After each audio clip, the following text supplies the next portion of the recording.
Welcome, everyone. This is the NFL Week 15 edition of the Predictive Playbook show presented by Sportsmemo TV, and I have you more than covered with my co-hosts Rocky Atkinson and Don Buster. Welcome to the show, guys. I can't wait to get started on this Week 15 edition.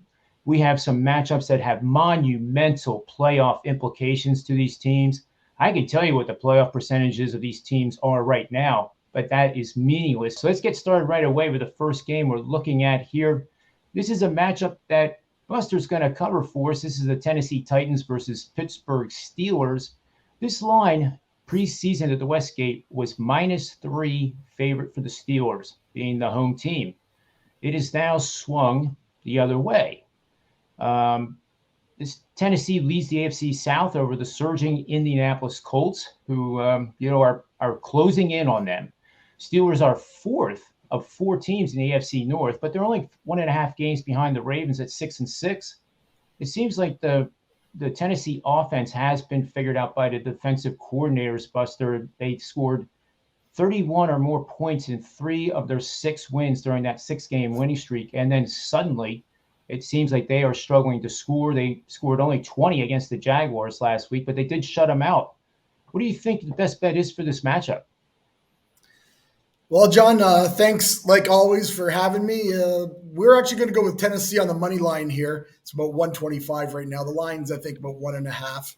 So I think there's a little bit of value there taking them on the money line. Huge game, as you said, John, for both clubs.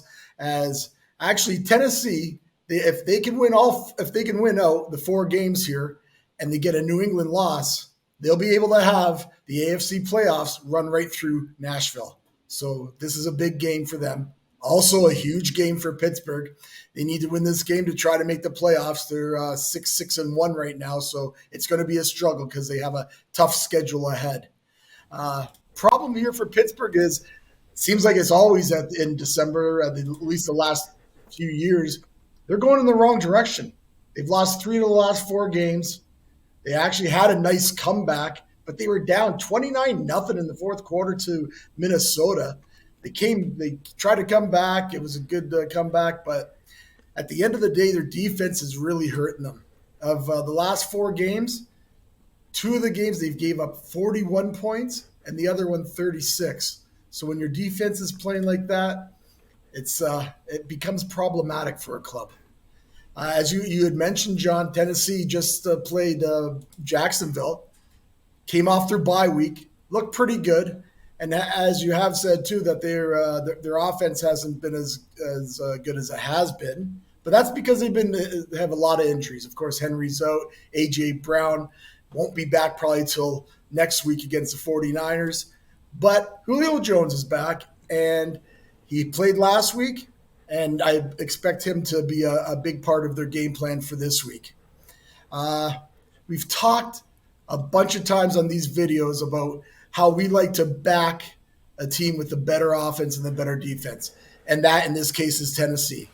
Tennessee has, even with the injuries and their offensive sputtering these last 2 or 3 weeks, they still have a better offense than Pittsburgh, ranked 17th to Pittsburgh's 21st. And as we always say, and it's been true as far as what we believe in the NFL, at the end of the day, defense wins football games in the NFL. Defense wins Super Bowls in the NFL. And the Tennessee defense, we believe, is going to win the day here. They're ranked 12th overall compared to the Pittsburgh's 27th. I talked about the troubles for Pittsburgh there. So we will go with Tennessee here. But, of course, I will not finish this video unless I have a few stats that John always likes. And last week we gave out a kind of minor stats, and we won the game. So I've got a couple minor stats for this week's video. Pittsburgh are 2-6 at home against the spread the last 8 games. But here's a little note. They're 2-8 against the spread in December games. So that just proves how at the end of these seasons, the last few years, they haven't been getting it done. And I don't think they get it done in this game either. Give us Tennessee. Great breakdown, Buster. You know I like numbers. I absolutely love it. And it's surprising with Tomlin that December games have gone that way.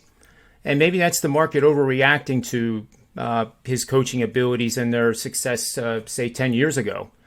But I think Tennessee definitely is in a bounce-back mode here, and that offense should score more than they've been scoring for sure.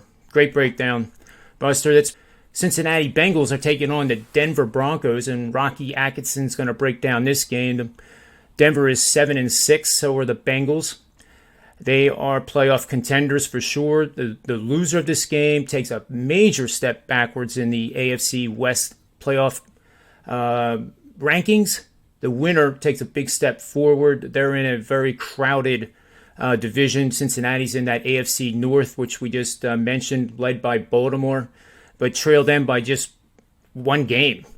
Denver is in the AFC West, and now it appears Kansas City has taken control of that, but they still can get a playoff wildcard berth. Can the Denver Broncos? Rocky, tell me where the best bet is for this matchup. Thank you, John. Like you said, both teams come in with identical 7-6 records on the season. Tough loss this past week for Cincinnati. They fought back. They took San Francisco to overtime. They lost 26-23, while Denver's off an easy win over Detroit Lions 38-10. The Cincinnati team, I like this team this year. They're averaging 250.1 yards per game passing, 358.8 total yards per game this year. This Bengal offense is ranked number 7 in the league in points scored this year. The Cincinnati defense is ranked 4th in the league in rush defense. They allow only 93.1 yards per game on the ground. So I think they'll be able to stop or at least slow down this Bronco rushing attack.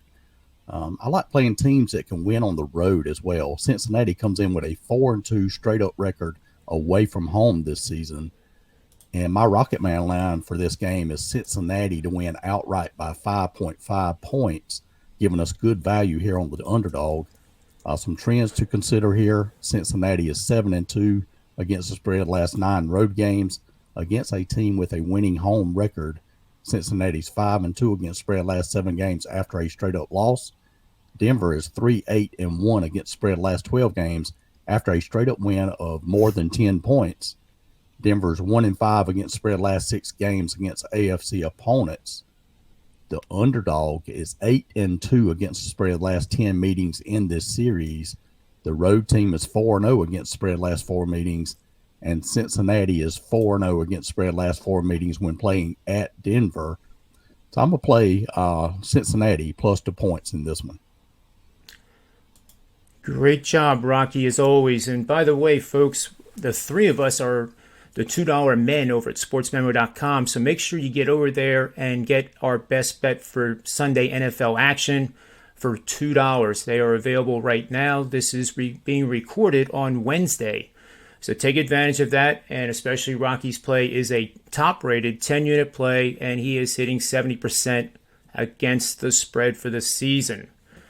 But for $6, you get all 3 of us. So that is less than the cost of a single IPA, and I think we're worth the price of at least 10 kegs of IPAs, in my humble opinion. All right, so now we come to my game, and we're looking at the divisional rivalry in the NFC East between the Washington football team, a.k.a. Iron Condors, in my mind, going up against the Philadelphia Eagles in the city of brotherly love. This is going to be just a smash mouth type of game, I think. The Eagles and Washington have losing records, but they're right in the thick of the playoff race. The loser of this game, I don't think has a chance to make it, even if they win out. The Eagles have the easiest schedule remaining of the playoff contenders, and certainly of the 5 teams with 6 and 7 records in the NFL, they definitely have the easiest record over the remaining schedule of 4 weeks. Now, for the first time since 2014, guys, the NFL enters Week 15 with not one single team making the playoffs. And we have every single team with 3 or more losses. That hasn't happened in a long time. So it just shows that the parity in the NFL is becoming even tighter, I think. You do have the outliers with the poor teams, which we all know who they are. I'm not going to name them. But we also have the elite teams, too, and we know who they are. But then you have literally 20 teams that on any given Sunday can look very impressive or can look like a team that doesn't even belong in the league.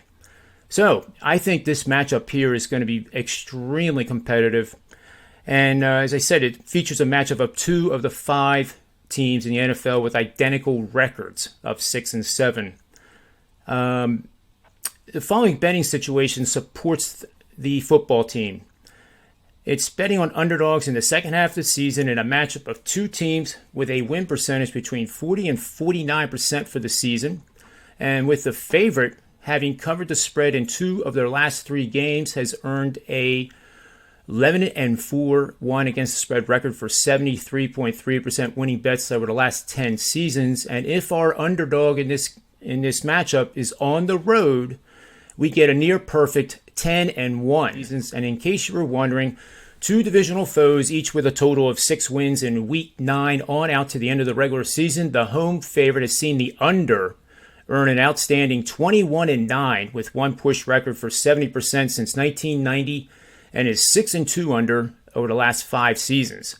Guys, I am taking the Washington football team in this matchup, and if they win, I hope they change their name and get a mascot.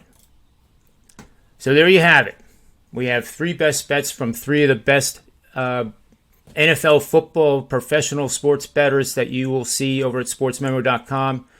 And I say that humbly, but it's a fact. You can check our records over there, and you'll see for yourself that college football and NFL combined, you'd be hard-pressed to find 3 guys that are doing better than we have in the last several years. And that's what matters. Not one weekend, it's several years. On behalf of Buster, Rocky, myself, Sportsmemo TV, who sponsors these shows, may all the wins be yours.